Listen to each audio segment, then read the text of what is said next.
Alhamdulillah, Alhamdulillahil qawiyyu sultanuh, al-wadhihi burhanuh, al-mabsuti fil wujudi karamuhu wa ihsan. Asyhadu an la ilaha illallah wahdahu la syarika lah, wa asyhadu anna Muhammadan abduhu wa rasuluh, amma ba'd. Pertama-tama tentunya mari sama-sama selalu kita panjatkan puja dan puji syukur kehadirat Allah Subhanahu wa taala. Karena berkat rahmat besar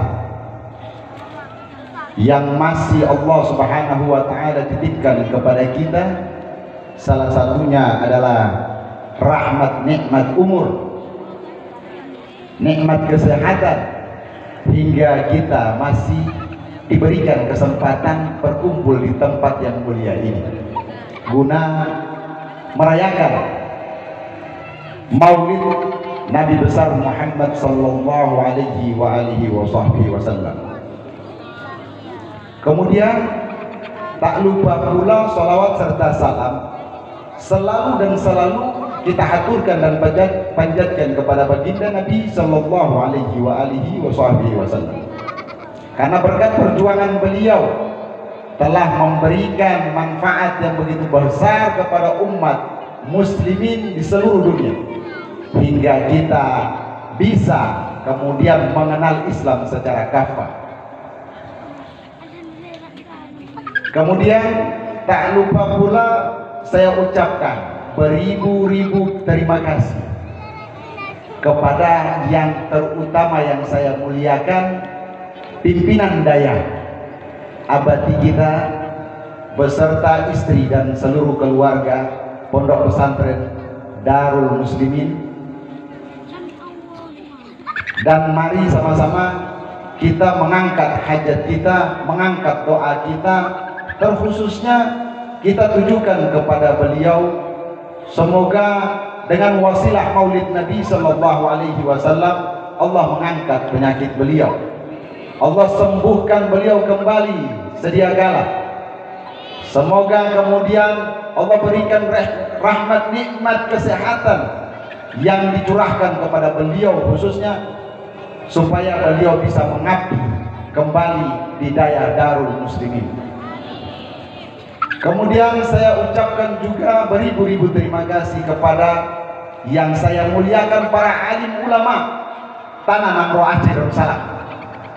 Mohon maaf terkhusus kepada guru mulia saya Tengku Meraksa. Mohon maaf Pak Tengku kalau lahja Aceh saya belum bisa karena saya dari Ambon.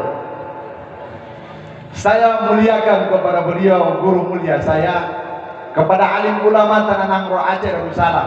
Saya tahu diri, saya masuk di kandang singa. Saya hanya seekor kucing kecil yang masuk dalam kandang singa. Siapa tidak tahu Nangro Aceh Darussalam? Siapa tidak tahu cerita tentang tanah Nangro Aceh Darussalam, bumi Serambi Mekah? Ilmu yang pertama kali di Nusantara berada di tanah Nangro Aceh Darussalam. Mau berbicara ilmu apa di Aceh? Mau berbicara syariat, di sini tuanya syariat. Mau berbicara hakikat, di sini tuanya hakikat. Mau berbicara tarikah, di sini tuanya tarikah. Mau berbicara apa? Mau berbicara ma'rifat, di sini ilmu tertua ma'rifatullah. Jadi lun kucing kecil masuk dalam kandang singa. Alhamdulillah saya diberikan kesempatan. Sebelumnya saya harus menjelaskan dulu kepada para alim ulama Tanah Nangro Aceh Darussalam. Habib Khalid bin Ismat bin Mutahar bin Muhammad Al-Bar dari Ternate, Ambon Ternate. Mama saya orang Ambon, abah saya orang Ternate. Saya di sini diundang sebagai sebenarnya tamu undangan, bukan untuk sebagai penceramah inti, tidak. Ada penceramah intinya, yaitu guru mulia kita Tengku Meraksa. Alhamdulillah, Pak Tengku Ustadz, mungkin biasanya kita di luar memanggil Ustadz, tapi kalau di sini Pak Tengku atau Abati, mohon maaf, saya selalu nonton beliau di YouTube. Saya selalu nonton beliau di YouTube. Ingin sekali saya berbicara, belajar dengan beliau, tapi beliau pakai bahasa Aceh, lun nggak ngerti. Nanti tolong ajarkan saya bahasa Aceh, biar saya ngerti. Tadi Pak Kecik bicara, saya ketawa-ketawa aja dan saya nggak paham.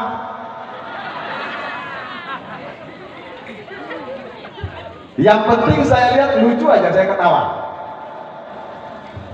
Alhamdulillah, mohon maaf seluruh guru-guru mulia, saya mohon maaf bila mana saya di atas panggung sifatnya menggurui. Demi Allah, saya tahu diri saya lun hana ilme.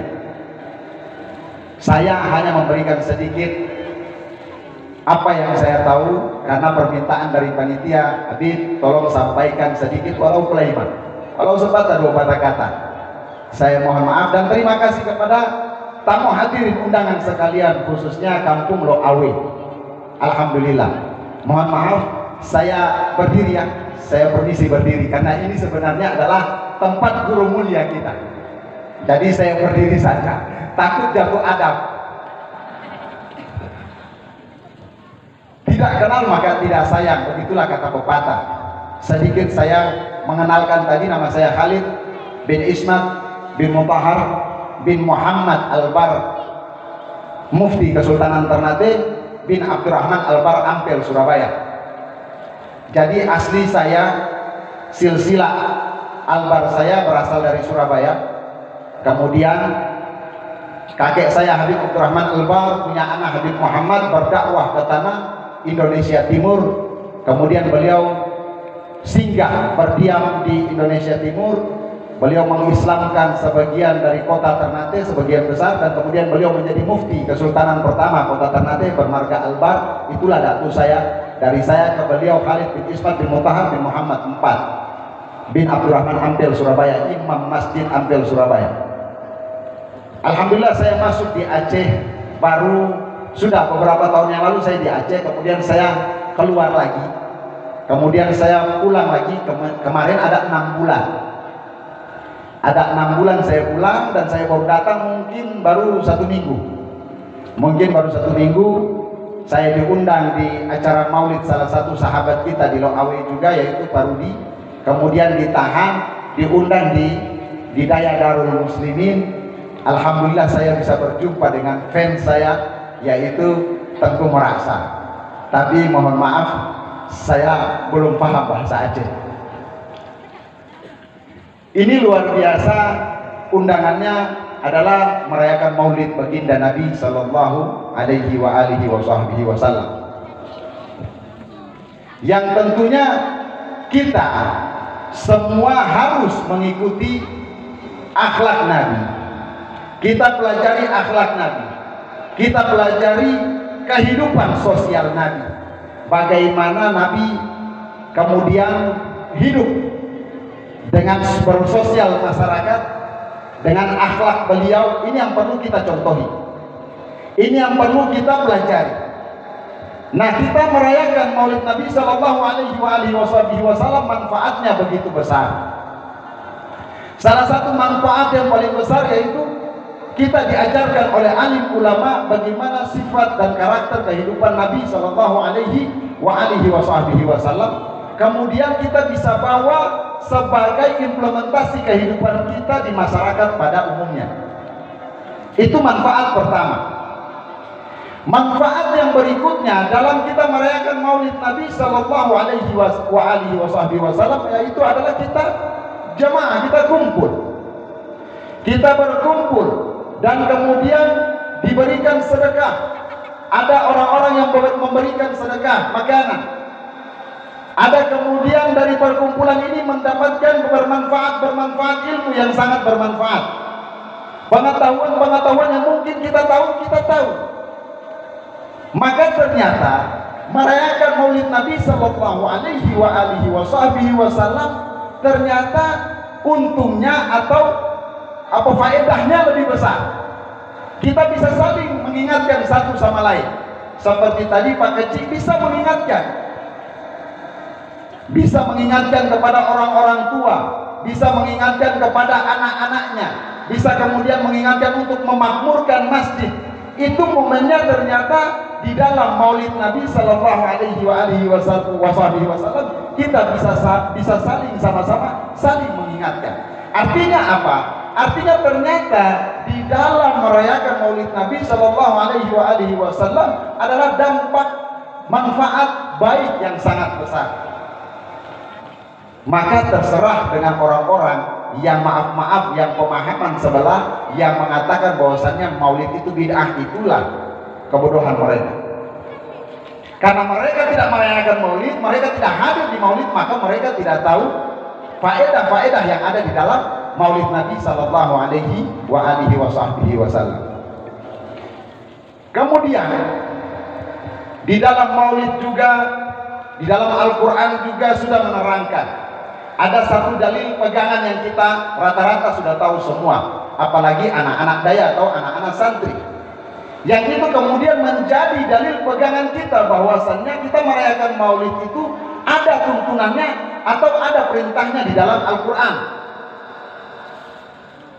Salah satunya yaitu dikatakan di dalam Al-Quran, "Qul bifadlillahi jami'an wa birahmatihi fa idza falyafrahu huwa khairun mimma yajma'un."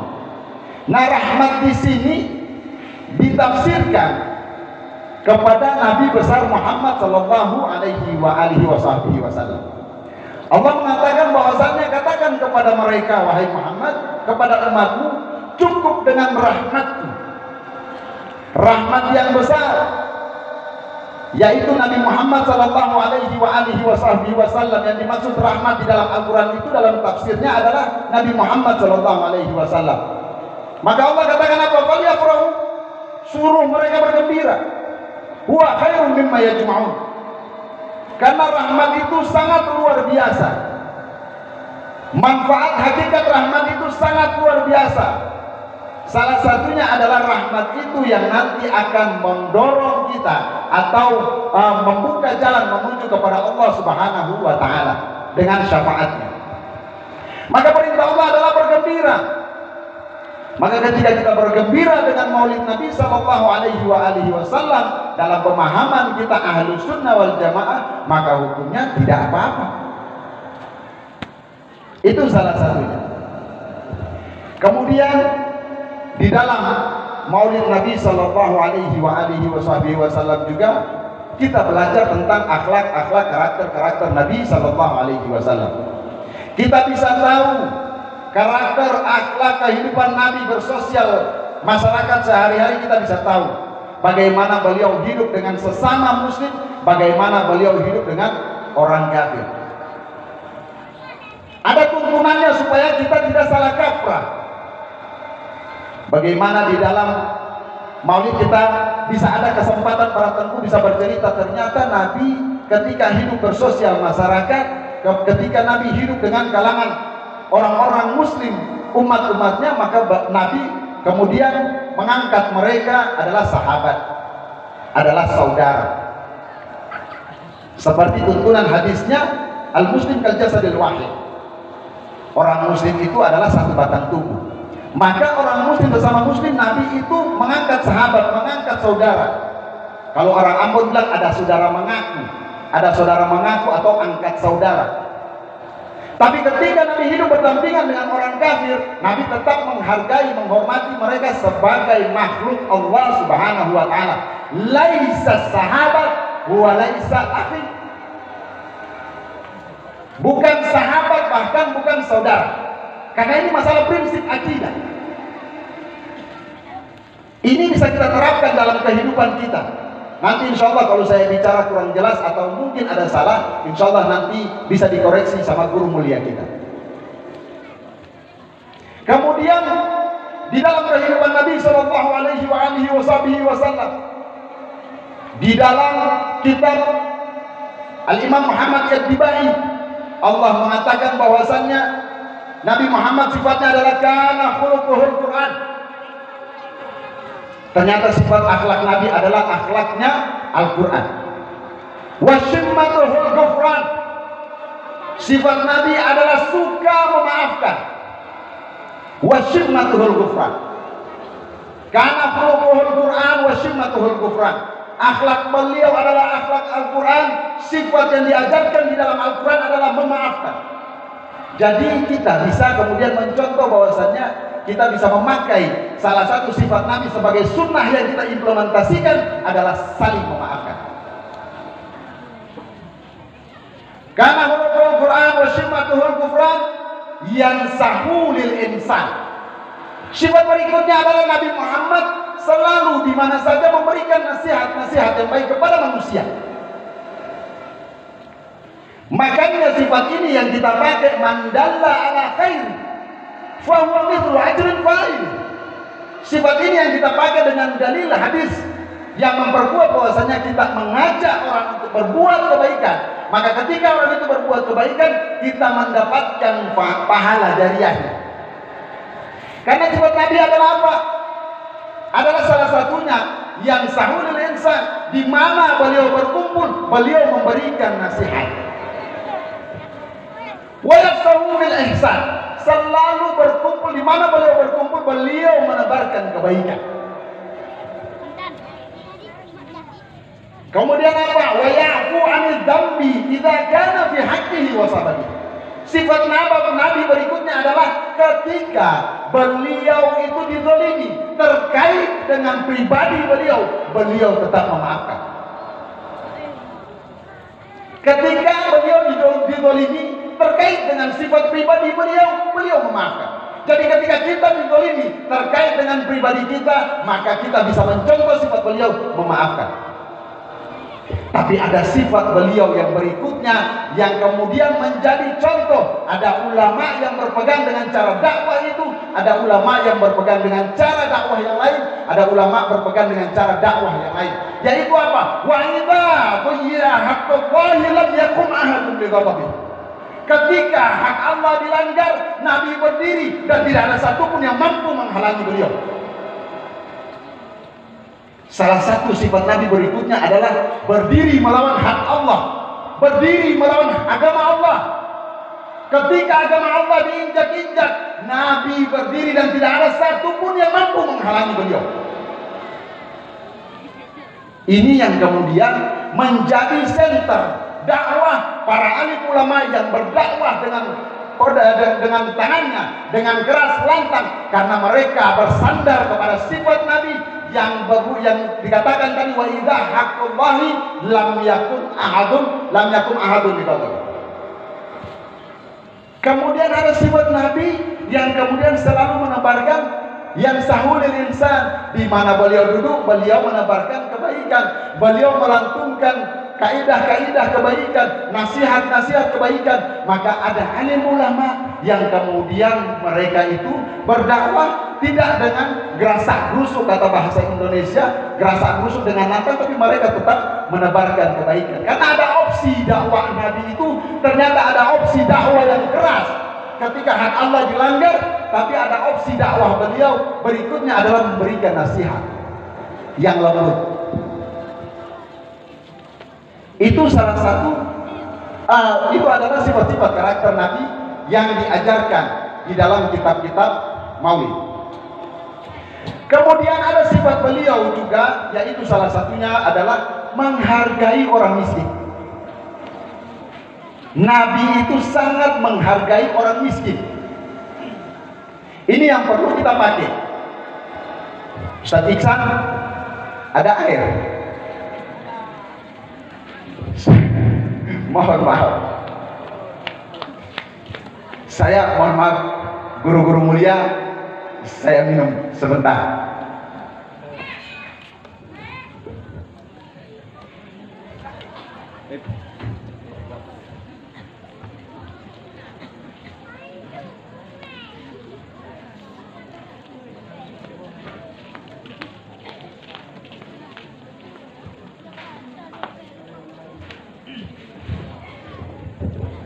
Sudah berapa menit? Soalnya saya dikasih waktu cuma 20 menit. Insya Allah gak lama lagi. Mohon maaf guru mulia. Jadi sifat Nabi berikutnya adalah menghargai, menghormati orang miskin. Dikatakan dalam kitabnya, bercerita tentang sifat Nabi, wa idza da'ahul miskinu ajaba. Nabi itu ketika orang miskin datang meminta tolong, ketika orang miskin datang mengundang, beliau ajabah sifatnya, menjawab, datang. Beliau tidak meremehkan orang miskin.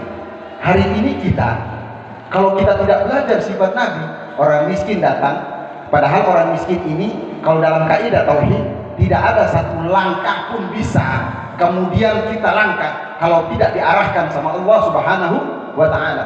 Ketika Allah arahkan orang miskin itu datang ke rumah-rumah kita, menguji kita, 1-2 kali kita kasih. Besok lagi tiba-tiba datang, kita udah orang Aceh bilang apa? Bahasa Aceh marah-marah apa? Hah? Nyeh. Menyeh. Ya, menyeh. Ketika datang lagi orang miskin, ulang-ulang orang Aceh bilang menyeh. Udah marah-marah. Kalau orang Ternate bilang bafeto. Udah marah-marah. Kemarin datang, ini datang lagi. Udah habis. Sana. Kan kemarin udah kasih. Ini tidak diajarkan baginda Nabi Sallallahu Alaihi Wasallam. Baginda Nabi mengajarkan ketika datang orang miskin aja bang, jawab. Apa yang dia minta kita berikan. Tapi bagaimana Ustaz?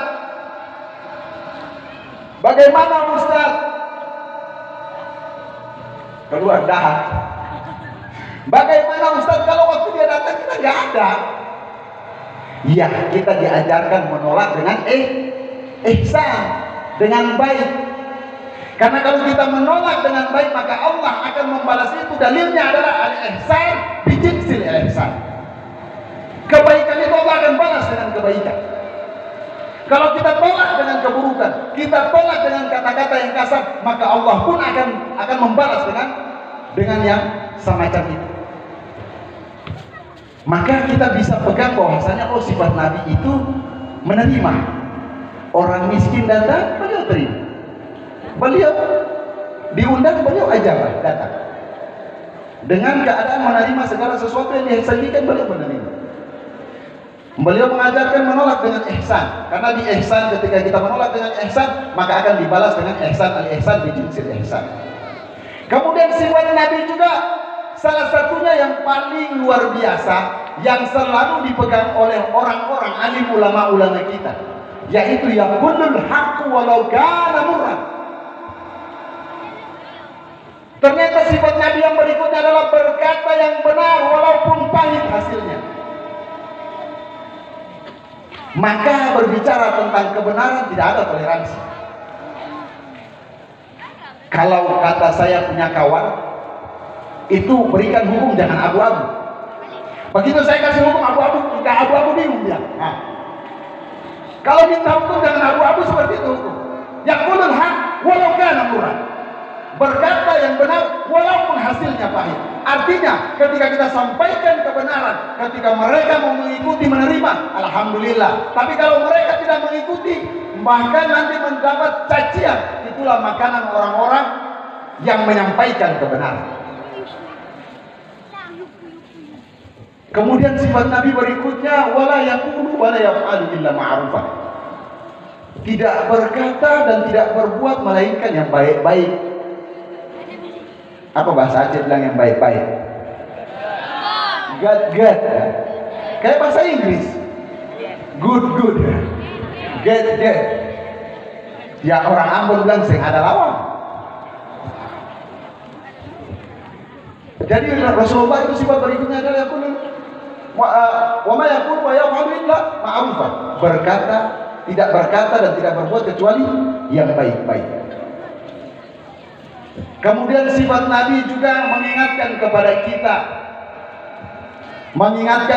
kita bahwasannya kita ini sebagai penutup. Ya, bahwasannya kita ini ke depan akan menjadi orang tua. Nabi selalu menasihati anak-anaknya tentang kehidupan di dalam keluarga Nabi. Ke depan kita akan menjadi orang tua. Yang di samping kiri kita sudah tidak perlu ditanya karena lihat dari warna dari senyum udah tahu itu udah punya cucu semua. Tapi sebelah kanan saya masih muda-muda. Ke depan kita akan menjadi orang tua. Maka apa? Selalu arahkan anak-anak kita untuk mengetahui nabinya, pelajari sifat-sifat Nabi yang tadi sudah saya terangkan satu persatu. Kemudian yang terpenting, Nabi itu walaupun beliau adalah ummil kitab, salah satu beliau punya mukjizat, mohon maaf kalau kata kasarnya adalah buta huruf, tapi Nabi mengarahkan anaknya, cucunya untuk belajar. Supaya apa? Supaya sebagai bekal ke akhirat nanti.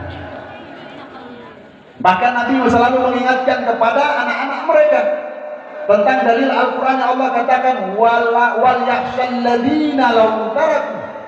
Hati-hati wahai orang tua, ibu bapak, wal yakhshal ladina law taraku.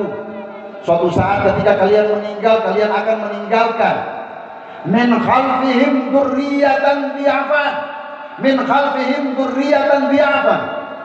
Jangan sampai kalian meninggalkan di belakang kalian adalah keturunan yang lemah. Lemah apa? Lemah iman, lemah Islam, lemah ihsan. Maka Nabi ingatkan kepada anak cucunya, khafu alaihim. Maka akan hal itu kalian harus takut. Karena akan jadi sebab mereka berbuat kemungkaran, kita mendapatkan ganjarannya di akhirat sebagai orang tua, karena masih ada mata rantai antara yang mati dan yang masih hidup. Khafu alaihim. Kata Nabi bilang, wahai anak-anakku, ingat akan takutkan mereka tentang hal itu. Falyattaqullah, kata Nabi. Maka Nabi mengutip ayat Al-Quran itu, ingatkan kepada mereka sejak dini, sejak nih bocah-bocah, bocil-bocil. Apa bahasa Aceh bilang anak kecil? Hah? Ada mit? Anak mit. Anak mit harus diingatkan dari sekarang untuk mengarahkan mereka untuk belajar, mengaji, antarkan mereka ke daya-daya. Supaya apa? Supaya ancaman yang tadi itu kemudian bisa kita benteng dari awal. Kenapa? Karena ketika mereka bisa belajar mengaji, maka kita orang tua mendapatkan tabungan di akhirat nanti. Dikatakan Nabi SAW bersabda yang terakhir, ma min rajulin yu'allimul waladahul qur'ana fid dunya. Tidaklah seorang tua itu mengarahkan untuk mengajarkan anaknya untuk mengetahui Al-Quran di dunia, illa tawajja abahu, kecuali akan datang orang tuanya nanti di akhirat nanti, bitaji fil jannah. Dia datang di akhirat nanti tiba-tiba diberikan mahkota, dibakaikan mahkota kemegahan di surga oleh Allah Subhanahu wa taala. Kemudian orang tua tadi itu tak kaget.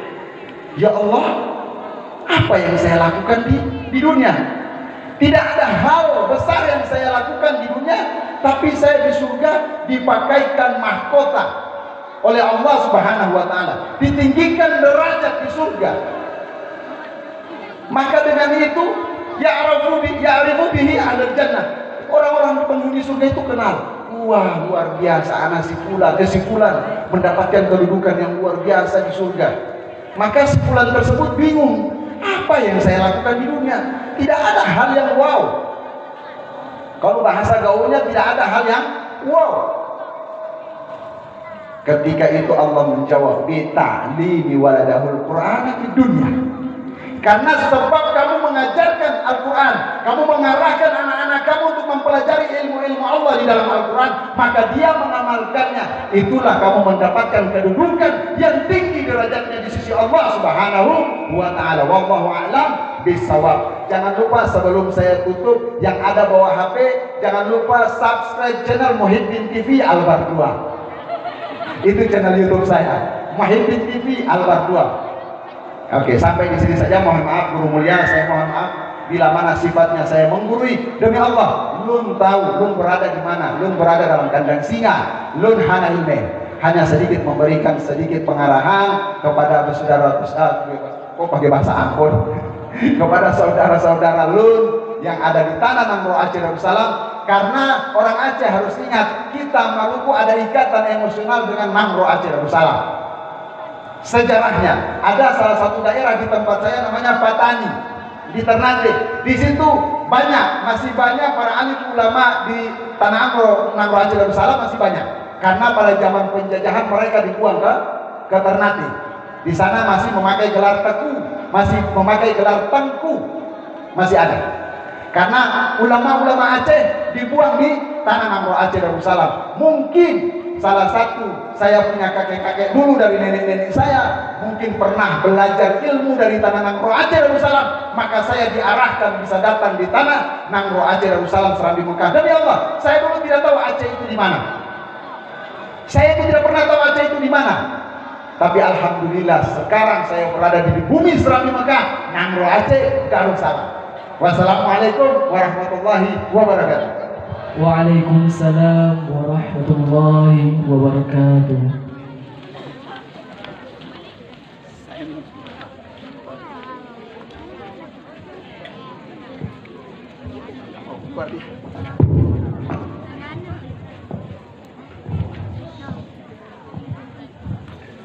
طلع البدر علينا من ثنيات الوداع وجب الشكر علينا ما دعا لله داع طلع البدر علينا من ثنيات